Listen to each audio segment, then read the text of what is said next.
stick up there, right? And close your eyes. And again, same thing. I want you to imagine just this feeling, the sensation going through that hand, that elbow into that shoulder. You just put your hand on the paint is full of super glue, it's drying, it's locking and stiffing. And that hand there starts to become stickier and stickier and stickier. It gets to a point where it just starts to become so stiff and rigid. It starts to lock itself to the ceiling. 3. Feel it locking 4, 5, 6. Locking and stiffening, stiffening, locking.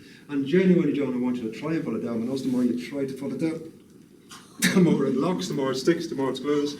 Somebody like to come up, Barbara? And the more you try to unlock it, the more it sticks, glue as well, and it is tight. Barbara, I'd just like you to do your best to pull that arm down if you can. No, not moving? Not moving. Fantastic. Punching. On the count of 3, John, you're going to find that hand comes off the wall, your eyes are open, feeling fantastic. 1, 2, 3. Incredible, isn't it? Yeah, it's fully peculiar. Yeah. Barbara, would you feel that? Absolutely, it was welded. It was welded. Couldn't move it. Absolutely welded. Okay.